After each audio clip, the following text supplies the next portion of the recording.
Coordinator মহোদয়দের চালান, যারা সকলেই প্রায় সকলেই এই অনৈতিক কর্মকাণ্ডের সাথে জড়িত। তারা আমাদের বাচ্চাদের মেসেঞ্জার গ্রুপে হুমকি দিচ্ছে বাচ্চাদেরকে, তোমরা যদি যাও তাহলে তোমাদেরকে এই শাস্তি সেই শাস্তি দিব। আপনারা চাইলে আমি মেসেঞ্জার গ্রুপে যে নোটিশটা ওনার আজকেও দিয়েছেন, আজকে এই সম্মেলনে আসার জন্য নিষেধ করেছেন, সেটা আমি আপনাদের কাছে পাঠিয়ে দিতে পারি।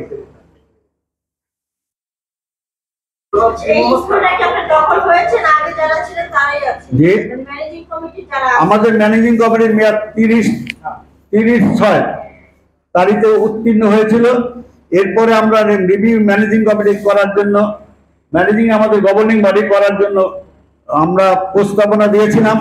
এরপরে বৈষম্য ছাত্র আন্দোলনের যে আন্দোলন, সেটার সাথে আমরা একাত্মতা ঘোষণা করার পরে এটা বিলম্ব হয়েছে।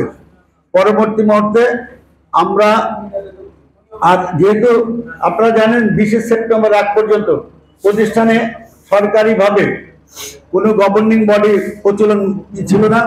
20 তারিখের পরে যখন সরকার বিভাগীয় কমিশনারদেরকে গভর্নিং বডির চেয়ারম্যান করলেন, তারপরে থেকে তো এই ঘটনা অন্যভাবে প্রবাহিত হচ্ছে। এখন তো যে স্টিয়ারিং, সেটা আমার হাতে নেই, এটা ওনাদের হাতে। ওনারা যেভাবে ওটাকে চালাচ্ছেন সেভাবে চলছে।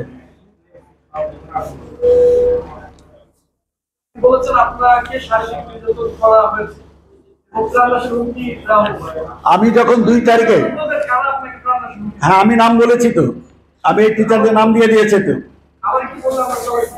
আমি নাম দিয়ে বলেছি। এই যে আমি যখন মহামান্য হাইকোর্টের রায় নিয়ে 2 তারিখে আমি প্রতিষ্ঠানে সামনে গেলাম, যাওয়ার পরে দেখলাম ওনারা কিছু বহিরাগত, কিছু ছোট ছোট ছেলেমেয়েরা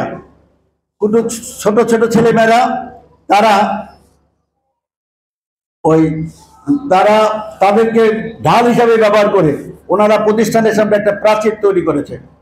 বড় 6 থেকে 12 ক্লাসের সমস্ত ছেলেরা ওরা আমাকে এগিয়ে আসলো। আমার বাসা আর স্কুল হচ্ছে 8 এবং 9 মাঝামাঝি, আমার বাসা হচ্ছে 10 এবং আমি আসবো বলে সমস্ত ছেলেরা আমাকে অভ্যর্থনা জানানোর জন্য, আমাকে শুভেচ্ছা জানানোর জন্য আমাকে দৌড়ে ওরা গেল।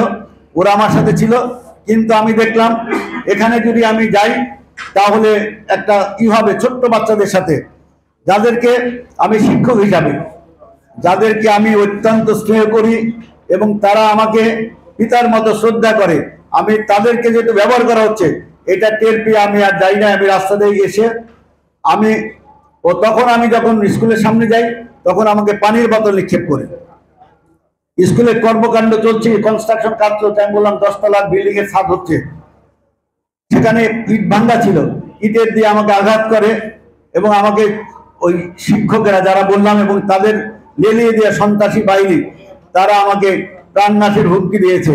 এবং নট অনলি তাই, আমি যখন 9 তারিখে প্রতিষ্ঠানে কাজে যোগদান করতে গেলাম, তারা একই ঘটনা করেছিল এবং তারা প্রচ্ছন্ন ছিল, মানে অপরিচিত সন্ত্রাসী বাহিনী আমাকে হুমকি দিয়েছিল এবং তারাও এটা পিছন থেকে ইন্ধন দিচ্ছিল। আমাদের কিছু শিক্ষক, আমি নাম বলেছি তো, বলেছি, আপনি দেখেন, ফাতেমা আক্তার, আব্দু আক্তার, আবুল কালাম আজাদ, ইস্তার জেরিন শান্তা, সাখাওয়াত হোসেন, সংযুক্তা শাহ, ফারহানা রহমান।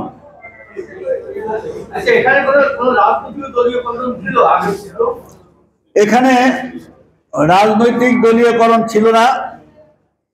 আপনারা জানেন আগে যে সরকার যখন এসছে, আমি এখানে বিএনপির শাসনামলে 5 বছর চাকরি করেছি। আমি 111-এর সময় আর্মি সরকারের আমলে 2 বছর চাকরি করেছি এবং এই আওয়ামী সরকারের আমলে আমি, ওনারা যতদিন ছিলেন ততদিন এখানে কর্ম করেছি। সবচেয়ে আশ্চর্যের বিষয় হলো এই স্বার্থান্বেষী মহলটা যখনই যে সরকার পরিবর্তন হয়, তারা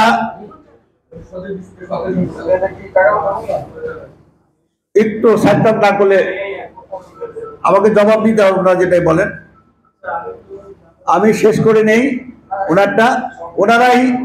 ওনারাই রাজনৈতিক পরিচয়ে বা প্রশাসনিক পর্যায়ে ওনারাই সবসময় গভর্নিং বডির মেম্বার ছিলেন।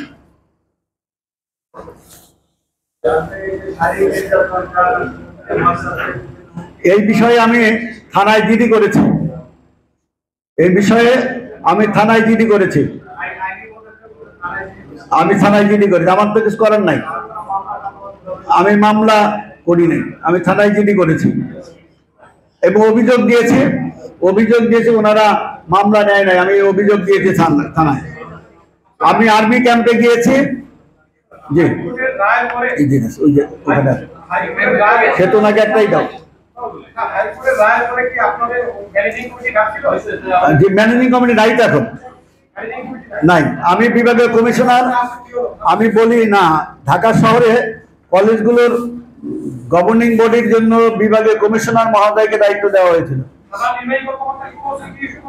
থানা তো ঢাকায় নাই, ঢাকায় কমিটি হচ্ছে বিভাগীয় কমিশনার নেতৃত্বে, উনি আমাদের প্রথম বিভাগী ছিল এবং প্রথম মাসের বেতন, জুলাই মাসের বেতন আগস্ট মাসের সেপ্টেম্বরের শেষের দিকে দেওয়া হয়েছিল, ওটা আমি স্বাক্ষর করেছিলাম। এরপরে ওনারা 8 তারিখ আমার পরিবর্তে আমাকে অনুপস্থিত দেখে আমার থেকে 8 জনকে সুপারসিড করে 9 নম্বর ব্যক্তিকে, যার স্বামী গণপ্রজাতন্ত্রী বাংলাদেশ সরকারের একজন অতিরিক্ত সচিব, এবং তারা যখন দায়িত্ব দেয় আমাদের হল রুমে মিটিং করে বলেছে এখন ওনার হাজবেন্ডকে ব্যবহার করা যাবে, এই কারণে ওনাকে দিলেই ভালো হয়। এই ভিডিও ফুটেজগুলো আমার কাছে আছে। মোহাম্মদ নিজামুদ্দিন, উনি সম্ভবত জ্বালানি আগে বিদ্যুৎ বিভাগে ছিলেন, এখন বিজ্ঞান ও প্রযুক্তিতে আছেন সম্ভবত। অবশ্যই দেখেছি, চিঠি দিয়েছি, এটা কপিল করেছি এবং না, উনি কোনো অ্যাকশন নেয় নাই। উনি লোড না নিতে পারে, যেহেতু অনেকগুলো সচিবের ওয়াইফরা এখানে জড়িত, উনি লোড না নিতে পারে, উনি এটাকে পদত্যাগ করেছেন। গতকালকে মাননীয় জেলা প্রশাসক ঢাকা মহোদয় ওনাকে এই কমিটির চেয়ারম্যানের দায়িত্ব দেওয়া হয়েছে। আমি আমার ব্যস্ততার কারণে ওখানে যেতে পারি না, আগামীকাল হয়তো যাব। আমি লিখিত দিয়েছি, মহামান্য হাইকোর্ট থেকে এই রায়ের কপি ওনাদের দিয়ে রিসিভ করানো হয়েছে। আমি শুনেছি ওনারা অনেকবার এই বিষয়টা নিয়ে মামলা করেছেন। আমার যারা বিরোধী পক্ষ, যে সমস্ত শিক্ষক, তারা এত প্রভাবশালী যে আমাদের শিক্ষকদের মোবাইল ফোন তারা ট্র্যাকিং করে, মোবাইল ফোন চেক করে, এবং যারা কর্মচারী তাদের মোবাইল ফোন সিজ করে তারা পরীক্ষা করে আমার সাথে কেউ কোনোভাবে যোগাযোগ করেন কিনা। যেহেতু অনেকগুলো সচিব, পুলিশের ঊর্ধ্বতন কর্মকর্তা, তাদের আত্মীয় স্বজন, এই কারণে সকলের জীবনের ভয়। বিশেষ করে আমাদের এই সেক্টর, আপনারা জানেন, বেসরকারি শিক্ষকেরা সারা জীবনে নিপীড়িত, নির্যাতিত থাকে। এরা ফুটবলের মতো, যখন যে আসে একটা করে লাথি দেয়। এই কারণে ওনারা ওনাদের চাকরি হারানোর ভয়ে ওনারা সবসময় ভীত সন্তুষ্ট থাকে। এই কারণে ওনারা মনে করছে এতগুলো সচিব, পুলিশের ঊর্ধ্বতন কর্মকর্তা আমাদের সাথে আছে, যাদের সাথে আছে তাদের সাথে না থাকলে আমরা আমাদের অস্তিত্ব হারিয়ে ফেলবো। তারা তাদের অস্তিত্ব রক্ষার জন্য তারা কিছু বলতে পারছে না। আরো প্রশ্ন?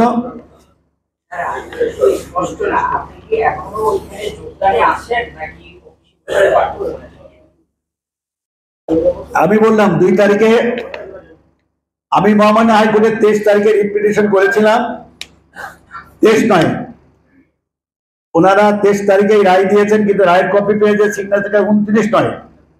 আমি 29 নয় স্কুল কর্তৃপক্ষকে আমি এটাকে পৌঁছে দিয়েছি, এবং মহামান্য হাইকোর্টের মেসেঞ্জার দিয়ে, স্পেশাল মেসেঞ্জার দিয়ে এটা স্কুল কর্তৃপক্ষ যারা এখন চালাচ্ছেন স্কুল, তাদেরকে দেওয়া হয়েছে। মাননীয় শিক্ষা সচিব মহোদয়কে দেওয়া হয়েছে, মাননীয় ডিজি মহোদয়কে দেওয়া হয়েছে, মাননীয় বিভাগীয় কমিশনার মহোদয়কে দেওয়া হয়েছে। এরপরেও ওনারা আমাকে ঢুকতে দিচ্ছেন না। আমি জানতে পারি 2 তারিখে আমি গেছিলাম, যার পরে তো আমাকে যে নিগৃহীত করা হলো, যেভাবে বাধা দিচ্ছে ওনাদের কাছে। যেহেতু ওনারা মনে করছেন আমাদের অনেক সচিব টচিব আছে, হ্যাঁ, মহামান্য আদালতের রায়কে অবমাননা করছেন।